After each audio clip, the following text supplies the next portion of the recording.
位觀眾，大家好，歡迎各位收睇香藥兩會，我係主持人江婉穎。今日我哋係邀請到3位嘅重量級嘉賓，分別係盧委員、陳委員同埋林委員，歡迎各位。係啦，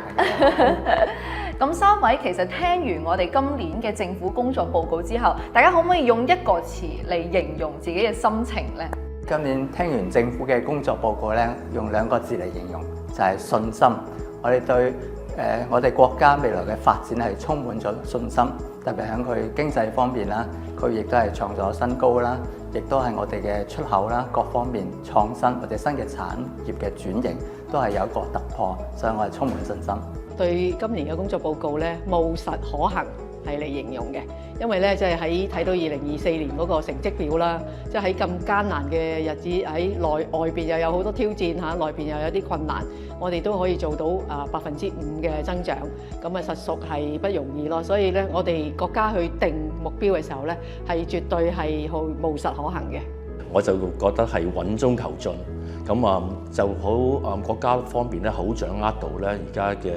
內部形勢啊，同埋外邊嘅環境。咁我哋嘅經濟方面咧，都係做得好好嘅。咁亦都有啲亮點啊，即係例如我哋賣電車嗰度做得相當之好啦。咁進取方面就係即係我哋由我哋個生產力嗰度出發啦。點樣搞好個經濟啦？其實國家都有好多嘅掌握喺度嘅。咁我哋繼續喺呢個人才培訓方面再做好啲啊。咁我哋喺香港嗰度，我哋可以用我哋嘅國際經驗啊，繼續幫國家去做，咁我哋覺得好鼓舞。咁其實我哋總結話今年嘅報告呢，其實大家都可以發現我哋係有喺經濟啦同埋科技方面都要尋找一個新嘅增長點嘅。咁其實我哋都知道香港嘅金字招牌就係金融、貿易同埋航運啦。咁其實3位就係正啱係3個方面嘅行家啦。咁我哋3位認為如何由呢啲方面出發，香港嘅軟實力同埋硬實力可以點樣對接國家嘅戰略呢？打造香港嘅實質生產力。香港係作為國際金融中心嘅全球排名第3名即係我哋喺呢一方面咧都有好多嘅經驗啦嚇，同埋咧就係可以係為內地走出去嗰個發展咧係去融資啊，係去一齊係拼船出海嘅。咁呢個咧就其實就真係做好多背靠祖國面向世界嘅，因為我哋啲船咧即係船東咁，我啲船咧就係全世界咁樣走嘅。咁呢方面嚟講咧就真係好用到咧。香港嘅獨特優勢咧，就係因為香港係國內裏邊唯一一個普通法嘅法管轄區啦，同埋咧香港咧就係用呢個一個自由貿易港，就貨幣自由流通，港元同美元掛鈎，咁航運咧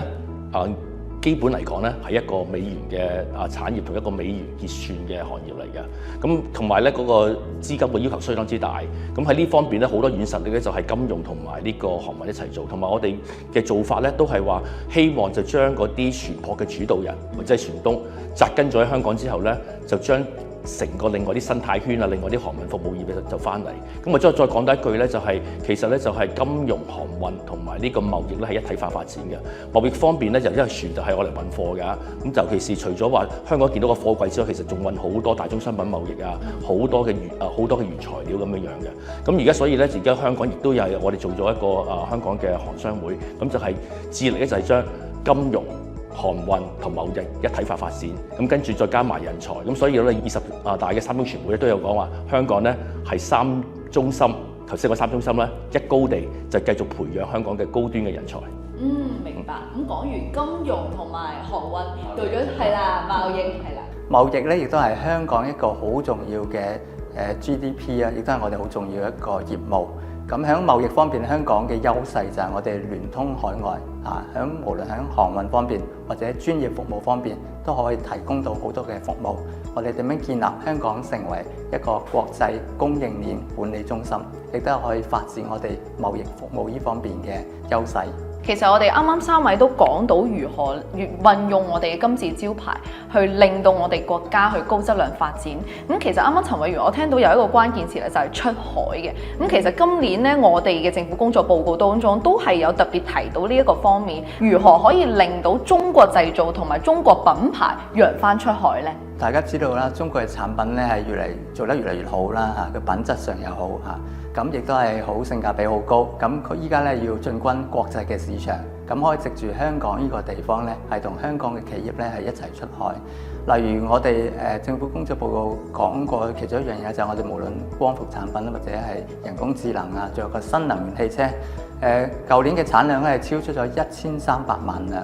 咁嚟緊咧，其實我哋廠商會咧都會喺香港6月份舉辦一個國際汽車及供應鏈博覽會。呢個就係一個例子咧，就係幫內地嘅品牌同經過香港喺一齊出海，點樣利用香港嘅金融、航運同埋貿易業去幫助佢哋去打出國際市場。咁我諗出海嗰度咧，我俾個例子咧，就係有一個民營企業啦嚇，佢就嚟到香港去融資，咁我哋咧就有專業服務團隊咧，係法律啊、會計啊、上市啊、並購啊，咁就同佢去研究嚇佢嗰個策略啦。咁啊喺香港融資上咗市，佢咧亦都幫佢咧一齊係走出去。咁首先佢去咗東南亞，而家咧嗰個民營企業咧已經係一個全球性嘅企業，同埋咧佢嘅行業亦都係多元化咗嘅。我哋係點樣可以去同佢哋拖住佢哋嘅手一齊並肩出海，讓佢哋咧係更加走得遠走得深、走得闊嘅。其實航運業咧，我哋就日日都喺嗰個國際個市場上邊打滾咧，就日日都係説好香港故事、説好中國故事嘅。咁由我哋全係用呢個香港註冊嘅期開始啦。咁點解係香港係一個咁好嘅地方，可以用到我哋嘅軟實力去幫助啦？咁再講到話，譬如我哋用一啲香港嘅獨特優勢啦，頭先都提過嘅，譬如喺法律方面，咁我哋香港咧係全世界咧，我哋爭取到係4個之一嘅仲裁中心，係海事方面嘅仲裁中心，咁就呢個咁嘅服務咧，而且我哋可以用到呢個雙語嘅可以英文同埋用中文嘅咧，係去做呢啲國際性嘅仲裁。咁呢個係一個好大嘅躍進嚟嘅。咁亦都係咧，呢樣亦都係可以令到做到我哋一個除咗係一個超級聯絡人角色啦，亦都可以用到香港嘅獨特優勢啦，就用香港嘅所長就服務國家所需咁嘅。咁咧，其實我有陣時去福建省嘅咧，都有啲同啲船東傾過嘅，佢亦都好想咧，就真係話我哋係解決糾紛嗰度咧，可以用到我哋嘅人才啊，用到我哋嘅經驗咧。第二時咧，就真係我哋起碼係解決糾紛嗰陣時咧，勝算機會都會高啲。國際嘅環境可以話係錯綜複雜嘅，咁特別依家美國係對於我哋國家係加徵咗呢個關稅啦，種種方面嘅原因，咁大家會覺得我哋未來要如何應對呢一啲國際方面嘅挑戰？我哋嘅國家咧有好多嘅應對方法啦。首先作為我哋嘅企業咧，我哋就採取一個中國加 N 嘅部署啦，即係除咗喺中國有生產線，我哋喺部署全球嘅供應鏈，咁可以規避呢個關稅啦。第二咧就係我哋嘅產品要升級轉型啦，提供我哋產品嘅價值啦，咁亦都係可以有一個市場嘅競爭力同埋呢個價錢嘅議價能力。第三亦都係我哋國家睇到咧係做呢個內銷啊，我哋要刺激內銷，咁可以消化一部分我哋國內自己生產嘅產品啦。咁呢個都係應對到呢個關稅嘅一個壁壘啦。咁亦都睇到過去1年咧，我哋國家嘅出口咧係創新高嘅，咁亦都睇到咧我哋嘅策略咧係成功嘅。即係我睇到嗰個政府工作報告，我哋訂立咗5%嘅增長率咧，呢個第一項嘅工作任務咧，就係去推動內銷同埋投資。咁所以我哋見到咧，今年個赤字嗰個率咧都係會係比起以前係比起上一年係高咗1個百分點嘅嚇，高咗1個百分點咧係意味住乜嘢咧？係多啲嘅投資嚇，投放喺點樣推動內銷，因為而家就係因為呢個關稅嘅問題咧，就國際嗰個經濟啊係好唔穩定啊嚇，喺咁唔穩定嘅情況底下咧，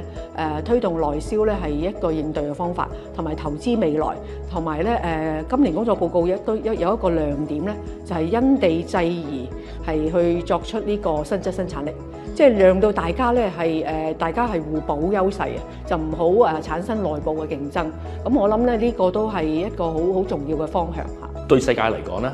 我哋而家國家嗰個取向咧係一個我哋係唔中意有保護主義嘅，我哋係要多邊化嘅，我係要崇尚呢個係自由貿易嘅。咁呢個由貿易好，由我哋係做航運好，我哋呢個咁嘅正確嘅面對世界嗰個觀念嘅咧，應該就係、尤其是我哋啲貨品啊，我哋科技啊，我人才係咁進步咧，我只要相信自己係做好自己，我哋亦都係咧對我哋嗰個追求呢個一個自由嘅世界咧，繼續出力嘅咧，應該嗰個往前去看咧，就應該相當之好嘅。咁希望嗰啲關稅嗰啲咁都係有陣時只係一啲短暫性嘅一啲嘅阻礙嚟嘅。得2025年咧，即係有幾個行業咧，即係大家都應該係多啲關注嘅，因為即係喺呢個數碼化嘅時代同埋工作報告都提出咗數碼經濟咧係一路係增長嘅，即係已經係佔 GDP 10%。咁喺呢個數碼嘅數碼時代咧，新能源啦。我覺得新能源啦、人工智能啦、生物科技啦，因為人口老年化啦嘛，咁我諗呢幾個方面嘅行業咧，都係需要係多加關注同埋多啲嘅投入咯。另外應對關稅呢樣嘢咧，我哋國家咧依家持續係對外高水平開放咧，咁其實呢個咧係我哋跟住國家嘅策略，譬如我哋要開發多啲唔同嘅市場，例如一帶一路、東盟同埋依家我講緊嘅南方經濟體。咁呢啲咧都係可以令到我哋減少對單一地區嘅一個嘅依賴，咁亦都係可以避免到咧關稅帶嚟嘅影響。咁三位認為我哋未來香港或者係我哋國家點樣去孕育咁多更加之多嘅好似 DeepSeek 咁樣嘅高質量嘅中國品牌咧？大家相互嗰個區域合作啊，因為咧如果香港自己咧科技發展嗰度咧，我哋全球係排10幾名嘅。咁但係咧，如果我哋合作同深圳、廣州、香港、深港3個咧，我哋喺全球嗰個科技發展嗰個排名咧，個 Innovation Index 咧，我哋係連續5年係排第2嘅，咁係好容易可以飆升到係全球第1嘅，因為咧大家嘅合作性咧，即係去共用一啲嘅資源咯，即係同埋係去即係喺發展嗰方面可以共用一啲嘅調研嘅結果啊。咁我覺得呢個方面咧，即係多啲嘅區域合作，多啲共用資源、共享資源、共享人才嗰度咧係會有幫助嘅。咁我覺得即係品牌嚟講咧，只會越嚟越多嘅啫。因為我哋嗰個思維係正確，而且我哋一個咁開放型經濟咧，係同人哋係去合作嘅。即係可能我花時間喺國際上邊比較多啲啦，喺國外嘅朋友嘅咧，其實好中意同我哋合作咁嘅。我覺得我哋嘅思維正確，咁我新增生產力咯，你態度繼續去咁做嘅咧，只會有更多嘅好嘅品牌嘅啫。先至可以更加促進我哋嘅高水平開放。冇錯。係對於我哋嘅創新性，我覺得需要有一個有利嘅環境俾孕育呢啲咁嘅產業去發揮嘅。例如我哋嘅投入啦，因為講新質生產力係離唔開科技、綠色同埋品牌各方面。咁我哋點樣大力支持呢啲行業嘅發展啦？例如喺投入方面，對科技嘅投入，我哋都要更加積極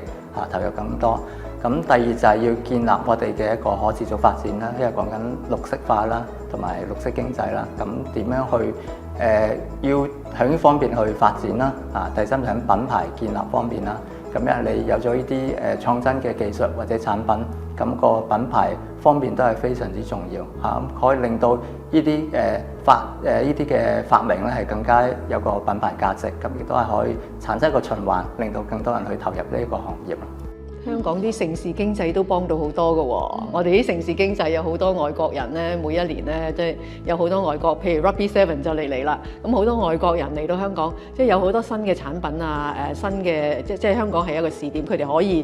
即係譬如寧夏啲酒啊，乜嘢地方嗰啲生果啊，一啲出品啊，都可以俾呢啲人咧呢啲外國人咧喺香港去嘗試咗，咁佢哋就可以幫手去推廣啦。非常之感謝我哋今日3位委員嘅精彩分享啊！我哋最後用一句話嚟展望一下今年我哋國家嘅強大發展，同埋自己作為政協嘅履職期望啊，好嗎？覺得今年咧，我哋嘅國家發展係持續向好嘅方向發展。作為政協委員，我哋要更加去堅實啦，支持我哋國家未來。咁我哋會全力去履職啦，建言獻策，亦都係會咧做多啲有關我哋未來部署嘅工作。今年我嘅其中一個任務咧，就係同內地嘅品牌咧，同香港企業咧一齊拼船出海，利用香港我哋嘅檢測認證啦，同埋我哋嘅貿易服務，係一齊去走出國際。即係今年嘅工作報告好多報告咧，都持續係提出咗係要全面深化對外開放嚇，同埋咧亦都喺俾香港政協委員嘅一段話嗰度咧，亦都提到咧，我哋要深化國際嘅交流同埋合作。咁我諗喺呢一方面咧，我哋總商會咧係會多啲喺呢一方面去配合嘅。鼓舞兩個字去講啦，咁即係見到國家喺多方面嗰個發展咧係咁有掌握，我哋領導咧亦都係咧有咁嘅思維，係為人民好嘅時間咧，亦都係會係想係呢個構建嘅人類命運共同體嘅。咁我哋喺國際上邊香港咧可以用到啲我哋嘅獨特優勢，幫助國家咁樣去發展嘅。咁所以對於個發展相當鼓舞。好嘅，非常之感謝三位，多謝。好。